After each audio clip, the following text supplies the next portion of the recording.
Welcome to the final part of the 6 o'clock show. I've brought tonight's guest, former Ireland rugby captain Reggie Corrigan and 2FM DJ Tracy Clifford over to the kitchen.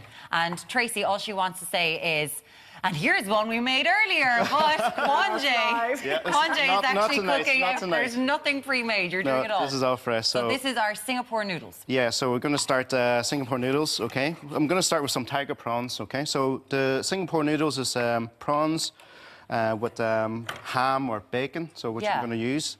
And we're going to fry that off, and it has a curry flavour to it. And whenever I hear ham, I'm like, so I'm just going to get a packet of ham. Is that all right? Maybe not a packet of ham. Yeah, but what I'm using tonight is bacon. So you can use a nice, just normal ham, you know what I mean? Yeah. Just from the supermarket and slice it up like. Okay. So I put some garlic in there. I'm going to put some ginger. So you always start off with in your wok to get the flavour in. Okay.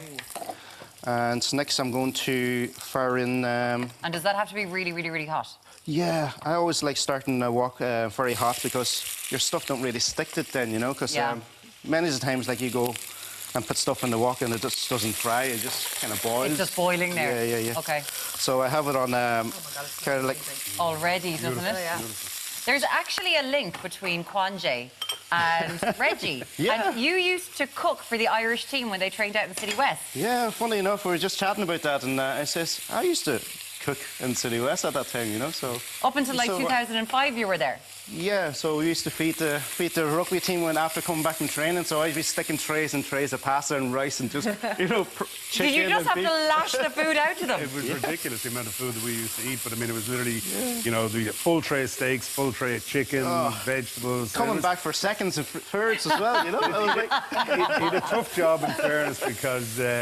number one, we ate so much, but also, you know, there was strict guidelines on what he could make. So sauces maybe were difficult to get flavour in. And so Kwanje's like, oh God, these guys again, ruining my creative flair. The nutritionists used to come in, in the morning, and they used to give us a list, and I'll be there making all the smoothies in the morning, and you know, putting all the whatever they need in it. You know what I mean? So then you had people like John Hayes, and all he wanted was red sauce and everything. Is that all the bull just wanted? That's all the bull had to have red sauce with everything.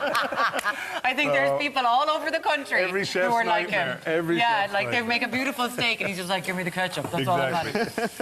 So what is going on here now, Kwanje? So I have put in carrots. I have some carrots in there. I have some sliced onions in there as well. You can use shallots. I'm using shallots tonight. It's a bit more flavoured. Yeah. So getting the noodles ready when this is cooking. So I have this kind of, I'm going to turn it down to kind of medium heat. Yeah. So it's kind of just frying on. I have jinxed us because I was like, oh my God, the hob is working tonight, and now Kwanje can't get it to turn down. So making rice noodles is it's very easy. You just stick it in hot water, okay?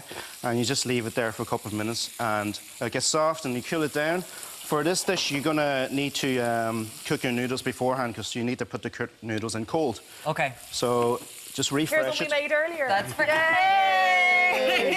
You're dying to see that already, aren't you? So after frying all your stuff in there, I'm going to put some curry powder in here. So what I'm going to do is put 2 tablespoons, okay? And you said that this was very important. You need your curry powder. You need the curry powder because this is where the flavour comes in, okay? Okay. So, and then after that, I'm going to put some Cherryson cooking wine. So it's a Chinese sherry. If you don't have that at home, you can use a sherry as well, okay? Oh, just use a straight-up sherry, right? Yeah, you can use some sherry. So that gets a lovely sweetness and flavour to it. Oh, the smell now. Amazing. So some soya sauce and, very important, some sesame oil as well. So you want to get this lovely flavour. So at the meantime, what I'm going to do is might get you to chop up some coriander. I think Tracy was saying she loves coriander, so we'll put a good bit in there. The thing is, Reggie should be able to do this because, Reggie, you are involved in kind of schools and good food. Well, yeah, one of the businesses I'm involved in is catering for schools, and it's trying to just create a more of a healthy environment around schools. A bit like what Jamie Oliver was trying to do back in the day, but I suppose it's tricky because children are not that well educated on healthy food, but there's a lot of good work being done now with Healthy Ireland to try and promote food and So vegetables. instead of them having money and kind of going to the shop and buying the cheap and buying something that's not healthy. So you've got, it's called school fuel. We all know what's bad, school fuel. We all know what's bad and what's good. So unfortunately, kids need to be given a little bit more education on that. So it's making progress though. And I suppose parents have to think about it as well, because it is, you can't just go into school and expect them, oh, listen, here's a sandwich. They do need, you know, food to fuel their minds. I always think that, you know, home economics is left to like a subject in school, whether like, you know, should be taught, everybody, male, compulsory. female, you need to eat to be healthy, you need sustenance, you need to learn how to cook. It's a compulsory subject. Absolutely. Yeah, I think that's that where they're sport is great, you know, you get,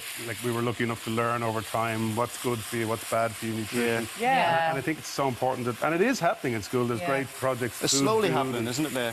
Slowly taking on. My kids in school, that I think Food Dude is the name of the program in primary school that they do, and you know, they get to try different stuff. It's you know. brilliant. They don't all like it, they don't all try it, but they suddenly will. they find, I ate sweet corn today, Dad, you know. And something interesting for them They to might see actually it. even find that they enjoy it Well, too. they do, yeah. It's really relaxing to cook, and it kind of like, it's like mindfulness. It is, you were saying this very you wouldn't even really chop an good. onion when we came on. That's because I cry and I don't mind wake up to be rude. I cannot deal with onions. I buy free Actually, I need an onion It's terrible. No, I can't.